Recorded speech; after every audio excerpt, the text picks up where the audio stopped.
All right, everybody, welcome into another Fantrax Football Friday. My name is Colin McTamany of Fantrax, and I'm joined by another wonderful guest here. This is Jagger May of Football Guys at Fantasy Blue Chip. You can find him on X, Twitter, whatever you want to call it. He does some hilarious video editing for Football Guys. I'm familiar with a lot of it myself. If you haven't seen his 2023 NFL season in review, it is top-notch work. Jagger, how you doing? Good, man, and thank you for the wonderful compliments. Like we were just talking before we went live, the free agency came a week early. It feels like so. I'm busy with that. So Yeah, it seems like, it seems like the calm before the storm, but we're still getting a couple, swells here and there of some certain things. A lot of news this week, a lot of news last week in the wake of the combine, and we haven't even hit the legal tampering period yet, which is going to be yeah, coming up on Monday.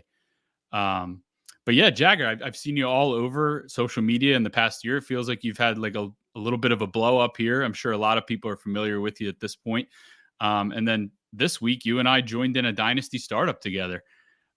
Your first three picks, it's Superflex 12-team dynasty. You went with Jamar Chase, Justin Fields, and Jared Goff. And I kind of think that's a good segue on how we're going to start here, talking about Justin Fields, the first quarterback you took off the board. And he was the quarterback 10 in that startup draft off the board. So was this pick made in mind with Justin Fields playing in Chicago, or do you have another team in mind for Fields? I don't care where he's going to play at. I know. I was talking to Dave Kluge, and there's been buzz that there isn't a market for Fields. I don't really buy that at all right now. There's too many like if the Giants need a quarterback, they should go get Fields if it's Yeah. that cheap or something like that. But as with that being said, if he goes to the Giants, I'm gonna hate this pick because there's no weapons there. But to me, no matter where he goes, the places that need quarterbacks are kind of already built offenses. So I'll love him in Atlanta a lot. In Atlanta, to be honest, at the Steelers, I'd love it there. Even if he stays in Chicago, I think that's fine because I like the moves that they've done as an offensive coordinator. Don't care for the Raiders that much because it would just be Luke Getsy again, but again, I will take that production because of the rushing floor. Yeah, I'm glad you mentioned the rushing floor. I was looking at his numbers before we hopped on here. 2023 in particular, he was second amongst quarterbacks in rush yards with 657 in just 13 games. 50.5 rush yards per game. That was second to Lamar Jackson, the MVP's 51.3. If you go back a year prior, Justin Fields had 1,143 rushing yards, first amongst all quarterbacks, 15 games, 76.2 rushing yards per game. Lamar Jackson 764, Allen 762, and Jalen Hurts 760. This rushing expectation from Justin Fields really does separate him from all these other quarterbacks, or groups him in with some of these guys that we're taking high in fantasy drafts. So you think Atlanta, if anywhere, might be the best spot for him from a fantasy perspective, or is he kind of landing spot proof at this point? I don't. I will say because of the rushing floor, and this is talking strictly fantasy, not Yeah, him as of like a course. quarterback. He's because of that rushing floor, he is landing spot dependent. Let's just put it in perspective. Last year, he like barely threw touchdowns and was still like putting up like QB1 weeks, and Right. that's the kind of player that I want is easy path to success. But in Atlanta, they have good weapons. Kyle Pitts, at least we think he's good. Drake London, we know he's good, and Bijan, we also know is good. And honestly, that's a great team. It's not just about the offense. Their defense is pretty decent. Then they bring in Raheem Morris.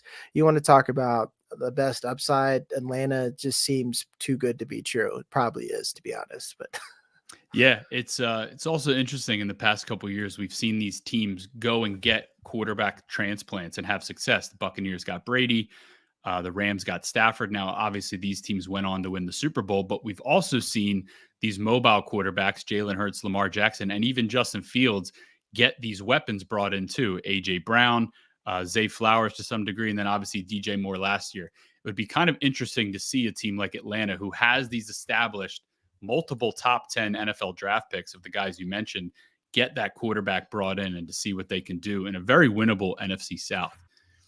Another quarterback that has recently hit the market in no comparison, just, segueing here to another guy of the same position is Russell Wilson, the largest dead cap hit in NFL history. He's going to be oof. released, or he's already been released, I guess, verbally by the Denver Broncos. $85 million the Broncos will endure over the next 2 seasons.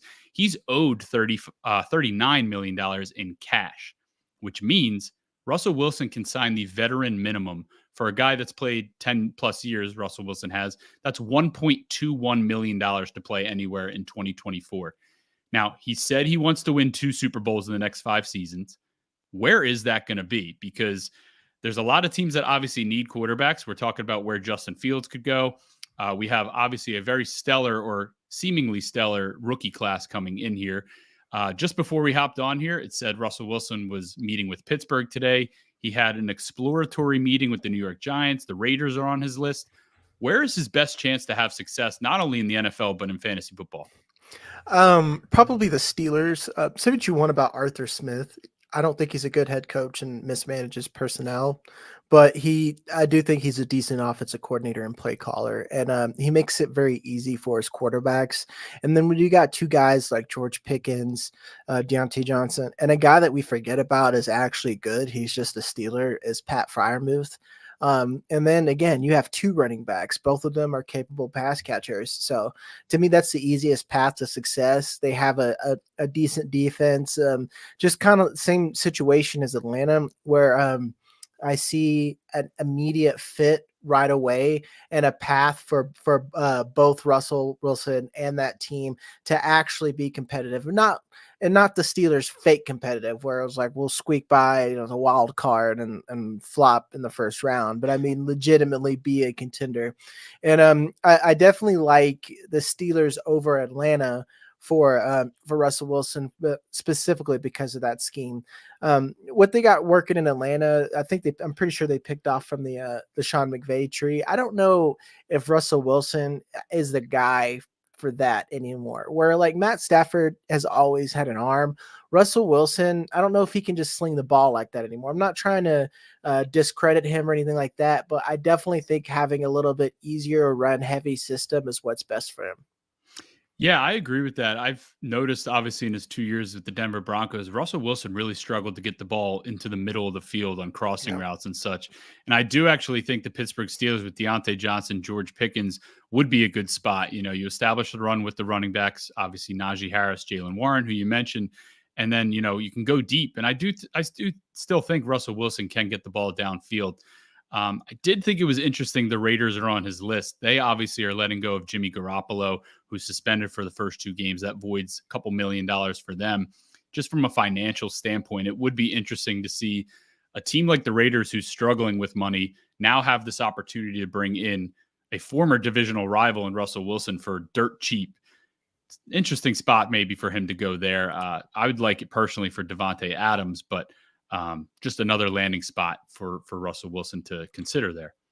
Well, let's put it this way: Russell Wilson's definitely better than Aiden O'Connell and Jimmy Garoppolo. Exactly. So, and that's a money scenario I didn't really think about. That, like, at least for the Raiders, getting Russell Wilson in for cheap. Because again, probably my biggest flaw as a football analyst is I'm too stupid to think about money. Like, so you breaking it down with like he could sign a vet minimum is a good tactical strategy for them.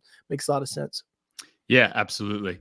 We got a comment here from Tobias Stark, who is, I think he just got nominated as the top Buccaneers fan worldwide. I believe Tobias lives in Germany. How you doing, Tobias? He's asking, will Baker Mayfield stay in Tampa Bay? What are your thoughts on that? I think he should stay in Tampa Bay. Anywhere else, I think Baker's a risk coming in, and to be honest, I'm a little bit worried about what Baker is away from David Canales, because David Canales definitely fixed Geno Smith, so hopefully Baker Mayfield is actually fixed and not just a product of a system, if that makes sense. Yeah, I know they did bring in offensive coordinator Liam Cohen. He was there in Los Angeles when Baker was there for that very odd stint he did in 2022, where he was good for like 2 games. Yeah, I think he beat the Las Vegas Raiders on like 4 days prep, something like. He showed up Tuesday, beat them on Sunday, something like that. Crazy. Other quarterback I want to get to here is Kirk Cousins, because his name has been swirling around in the Atlanta Falcons rumor mill. Just want to go through real quick his points per game since the Minnesota Vikings have drafted Justin Jefferson specifically. 2020, the year Justin Jefferson was a rookie, Kirk Cousins, 19 points per game in fantasy. Following year, 19 points per game. 2022, 18.3. And then last year, obviously he tore his Achilles, but he got off to a red hot start. I think through the first 3 weeks, he was QB1 overall and in points per game. Ended up with 19.3. Should Kirk stay in Minnesota? And where, if any, is a better fantasy option? Is Atlanta better than Minnesota at this point? I think Atlanta is better for fantasy, but I think that Minnesota should do what they can to at least keep him, because Minnesota's problem is offensive line. Like that is a major problem, because when Kirk was down, I'm not seeing Josh Dobbs as like a starter or anything like that, but I don't think he was quite as bad as he looked before when he got benched, because of the offensive line play being so poor. And with that factor in mind is why I think that Atlanta is better, because from a weapon standpoint, Minnesota's got it with the exception of running back, but they got a system where running back really doesn't matter. They can draft a guy, they can bring a guy in cheap, they'll be fine. But they've got Jordan Addison and Justin Jefferson, TJ Hawkinson. If they fix that offensive line, it's going to fix most of their problems, because right now I feel like you're just putting a rookie quarterback into the same issue that Kirk Cousins had. But for me, in my own selfish purposes, I want Kirk to stay in Minnesota so Fields can go to Atlanta, because, again, I'm selfish like that. Yeah, we need some of these dominoes to start dropping, and we'll get plenty of answers next week. Obviously, teams want to get their quarterbacks in the building as soon as possible. Kirk Cousins, my gut feeling is he also stays in Minnesota. Great relationship with Kevin O'Connell, which brings me to my next question here. And to wrap it up with Kirk Cousins, if he does stay in Minnesota, are they going to pick a quarterback at 11? They shouldn't. Again, right. they should go offensive line. Yeah. And if they want a quarterback, I would wait to the top of the second. And if Bo Nix falls, get him. I like Michael Pratt from Tulane a lot. Go that route so you can get a guy who has time to develop, and you're not trying to throw him out there. And I mean, especially now that they brought in Brian Flores, that team's ready to compete. They just got to fix the quarterback problem. Yeah, I don't think you're bringing Kirk Cousins back to, mend the fences and, put duct tape on the franchise. You're bringing him back to win. And I don't think if you're doing that, you're going to then bring in the future at pick 11, similarly to how the Packers, I guess, drafted Jordan Love a couple years back with Rodgers on the roster. Let's move on to wide receivers real quick. And we'll start off here with Michael Pittman. A lot of these wide receivers we're going to talk about, or two of them at least, received the franchise tag. Now, Michael Pittman Jr. of the Indianapolis Colts received the non-restrictive franchise tag. That means he's going to get $21.8 million for the 2024 NFL season. And any team can negotiate with Michael Pittman Jr., but if they make an offer, the Colts can, one, match it, and two, if they don't match it, the team has to pay or give the Colts 2 first-round picks. So I don't think Michael Pittman's going anywhere one way or another. I think he's going to either play under the tag or negotiate a long-term deal. He obviously had a career high in receptions and yards last year. That was a 109 reception, 1,152 yards, and just 4 touchdowns. Wide receiver 14 on a points per game basis was 16.2, ahead of guys like Stephon Diggs, Nico Collins, DK Metcalf. Have we seen Michael Pittman's ceiling? What are your thoughts on Anthony Richardson, hopefully staying healthy for a full season in his second year and taking over this franchise? You've said it. The big thing to me is Anthony Richardson's health, which is a good thing. I really believe in Shane Steichen, and seeing the usage with AJ Brown. And I'm not saying Michael Pittman is on the same tier as AJ Brown, but I will say that he's close as far as talent. So I'm willing to chase that volume. And no, I don't think we've seen a ceiling, because granted, this offense was okay, but it clearly was not at its best in what we could see it as. So, and a huge myth is it's like, what if they bring in Brock Bowers and Josh Downs develops and yada, yada, yada. The more efficient an offense is, the longer drives there are to sustain. So when you have longer drives, you're really baking a bigger pie, and with the bigger pie, there's bigger slices for everybody. And with that being said, the goal line might be tough, but again, I think the touchdowns are going to come. And Anthony Richardson has a big arm, and granted, Michael Pittman's best between short and intermediate, but I definitely think that we'll see a little bit more usage further down the field and a little bit more big plays, because Gardner Minshew is pretty good, but he really, really struggles for the big splash play. So yeah, a little bit of a smaller stature for a quarterback there. Obviously, a late round pick years ago. I myself am a Philadelphia Eagles fan, if you can't tell from behind me. I actually think Shane Steichen is establishing a little bit of a Philadelphia Eagles light offense. You have a mobile quarterback. You have an A.J. Brown type receiver in Michael Pittman. Josh Downs, obviously not quite Devontae Smith, but, similar style player. And then if you do bring in Brock Bowers, you kind of have your Dallas Goedert. Obviously a better running game. Hopefully this offseason, Jim Irsay won't be focusing on rescuing a whale, and he'll be focusing on winning an NFL championship. So where are you comfortable drafting Michael Pittman in redraft leagues? Because I do think there's some, weird thing that goes on in fantasy football where managers see a successful season and almost get like anxiety that like, oh, that was it. I can't, I want to do the Bill Belichick thing and get out early. They don't maybe go back to the well. Maybe Michael Pittman to them did his best or had his best season last season. So are you comfortable drafting him as a wide receiver 1 for 2024? I have hyper targeted Michael Pittman. Wow. And I know that other people are with me because I've not always been successful. Like I've had to trade up to go and get him. And a lot of it's the peripherals. If you look at, if you're a follower of Matt Harmon, you should be. If you're not, but like reception perception has liked Michael Pittman a lot. We knew what he was when he came out of college. I think the big issue is that we've kind of punished Michael Pittman for Matt Ryan and Carson Wentz being his quarterbacks for the beginning of his career. So he's always been at least a team's wide receiver 1. Now, even where he's going now, you can technically get him as like your wide receiver 2, which has been like a nice little luxury. But let's say I miss out and I have to and I draft like Anthony Richardson and Justin Fields. I have a lot of builds like that, and I miss out on the top tier. I'm 100% hyper targeting Michael Pittman wherever I can, because you got the plus CV factor of having a stack. So to me, if you can get him as your wide receiver 2, that's amazing. If you get him as your wide receiver 1, it's probably going to be fine. Yeah, I think you'll also be in good shape. I don't know if he is going to be like a top 8, not even a top 10, but I do think he's going to settle in somewhere inside the top 15. 15. Yep. Yeah, very comfortable there. Ironically, I know we keep bringing up Atlanta, but I kind of feel very similarly about Michael Pittman as I do Drake London, guy that's kind of been punished for fantasy football for Desmond Ridder, Taylor Heineke, all these quarterbacks that have been down there in Atlanta.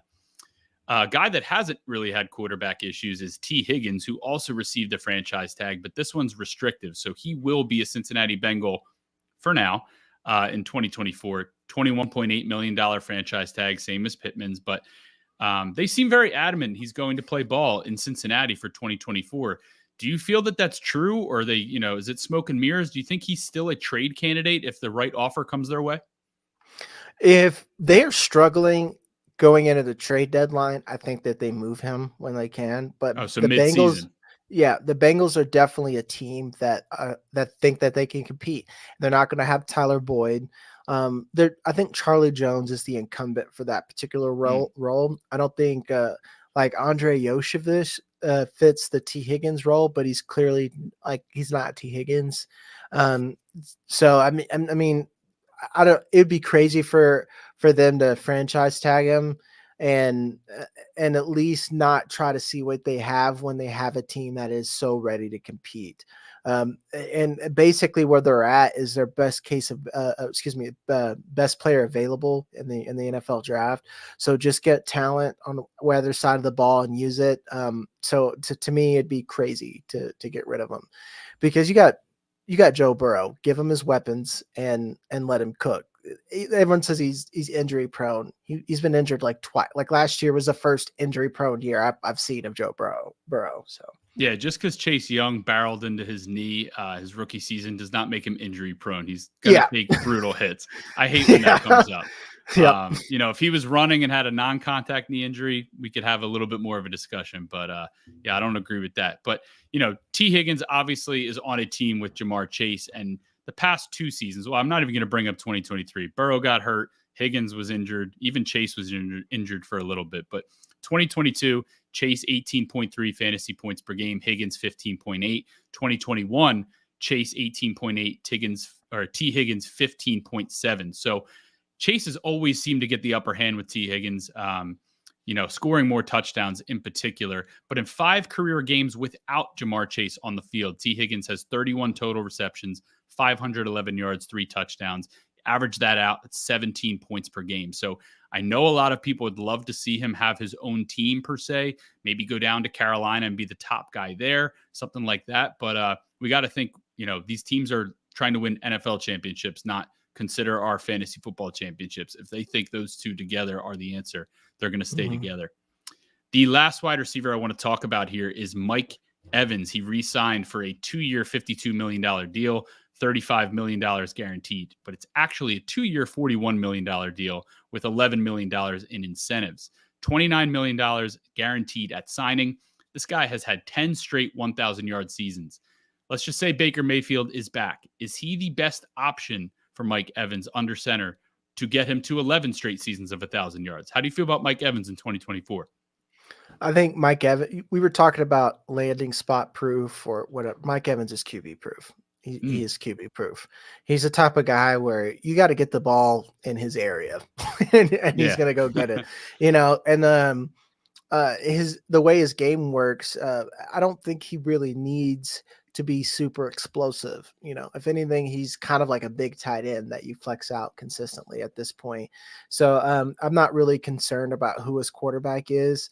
I'd hope it's Baker Mayfield. I know that the money, again, like I'm not the best talking about money, but him signing back for such a big contract and them franchising Antoine Winfield and other things makes me wonder how much is left for Baker. And if Baker's not going to go out and go try to get a bag and not take like a homie discount for the Bucks, Yeah, it's going to be very interesting. I feel like Baker Mayfield, he's floated around. He obviously left Cleveland on somewhat bad terms, struggled in Carolina, spent, had a cup of coffee with the Los Angeles Rams, and then led the Buccaneers to the playoffs and even beat my Philadelphia Eagles last year. It's just been a very interesting career for the former first overall pick.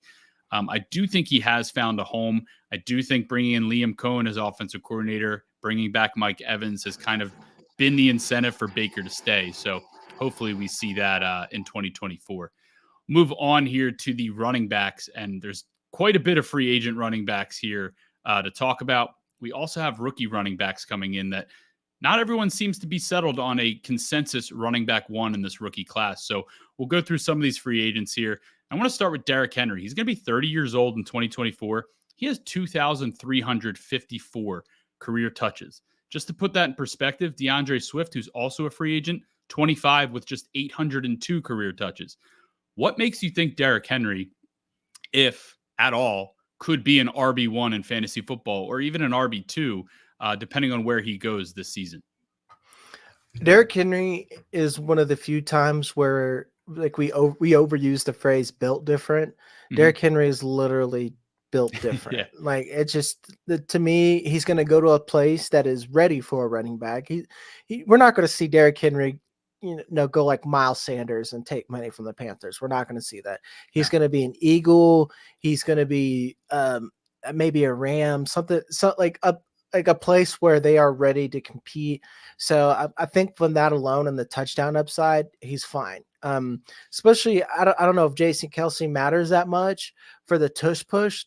Jalen Hurts is he's pretty stout. I've seen that dude squat 600 pounds, but I think the Eagles could definitely use a red zone guy like Derrick Henry, so they don't have to consistently ram their franchise quarterback into sticky situations. So especially where Derrick Henry's going now, I'm not so much for redraft or best ball, but like for dynasty right now, Derrick Henry is a free square essentially for an RB1. Like you can get him for dirt cheap.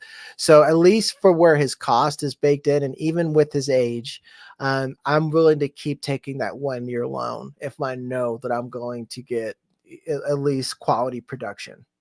Yeah, I think the age definitely scares people in Dynasty. And obviously, I said 2,354 career touches. But again, and I'm not going to overuse it, he is built different. He's King Henry for a reason. I do Yeah. think he's going to end up somewhere that I don't think this is like a DeMarco Murray situation where he left Dallas after 400 some touches that one season and then fizzled out with the Eagles. I do think Derrick Henry still has some gas left in the tank. I just don't know if he's going to completely take over backfield. You could see him join another running back in a backfield. And we just don't really see bell cow running backs that much anymore. No. Some other free agent running backs here: Josh Jacobs, Saquon, Austin Eckler, Devin Singletary, Tony Pollard, and the aforementioned DeAndre Swift. Any dream landing spots for one, maybe two of these guys in particular you can think of or have thought up selfishly, for fantasy football purposes in your own head? I think Josh Jacobs stays a Raider, and I think that's fine because Antonio Pierce has proven to be old school, and he'll feed him like 20 touches a game. Mm-hmm. So, like, I'm fine with that. But Saquon Barkley, seeing him in a Texans uniform, I'm not even a Texans fan. But that team would be so good, Yeah. so good. Any type of one cut system like that, I think would be great for Barkley. Especially one with a quarterback that can support a passing game that can get him high leverage touches in the red zone. Austin Eckler, any team that will just use him, because I think you want to talk about that. Like, out of all these guys on here, the guy that I know is cooked is Austin Eckler. Devin Singletary is something. Tony Pollard is he was coming off an injury, but I still think he's pretty good. And DeAndre Swift is still good and only 25. So, but Austin Eckler is a guy that if someone can dump the ball off 40 times a game, that's where he should go. Let's say if Daniel Jones is a giant, Austin Eckler should be a giant because he's going to eat like probably 6 or 7 targets a game. Yeah, I do think Austin Eckler will still have some, a semblance of fantasy football value, but not quite the top 5 pick we've come to know him to be in the past couple of years. So, if any of these guys are complete fades, regardless of where they end up, would you say Austin Eckler is your top fade unless he's a New York Giant? Even then, that's just me. Definitely Austin Eckler. Devin Singletary, you can't really fade him anymore, and we know what Devin Singletary is.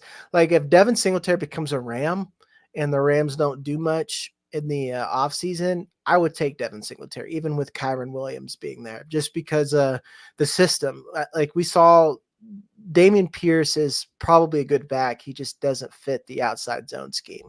I think definitely if Devin Singletary could find, again, that perfect situation, he could be somebody, again, like a low-end RB2 on certain weeks. But definitely Austin Eckler, I don't want anything to do with whatsoever. Yeah. It'll be interesting to see what his ADP is come July, August, those kind of times. But yeah, I'm also interested to see what the Houston Texans do. You mentioned Saquon Barkley, how great that team would be. I'd say step aside Detroit Lions. I think all of a sudden the Houston Texans would be America's team. Everyone would be rallying around them. It's just going to be interesting to see if they have the loyalty to Devin Singletary, who had a pretty good year for them last year, or if they see an opportunity with the cash that they have on hand and pay a guy like Saquon. That's all I got for you here today, Jagger. I appreciate you stepping on with me for Fantrax Football Friday. Anything else you want to plug, or where else can people find you? I'm always out in the Twitter streets, guys. You can catch me out there. But all my content's on Football Guys. It's rookie season right now, so our rookie guide just dropped. I think 2.0 is out or should be out soon. You should be able to download our 1.0 for free right now. But all you got to do is just subscribe, and then I'm pretty sure Christian, Jeff, and Kevin talked about like 150 prospects, like guys you don't even think about. There's a profile for them, so go check us out there. Yeah, and we got free agency coming next week. I'm sure there's going to be plenty of content, not only on Fantrax, but on Football Guys. So check out everything from myself, Jagger, all the talented people that work for both. Jagger, once again, thank you very much. Have a great weekend. We'll catch you guys later.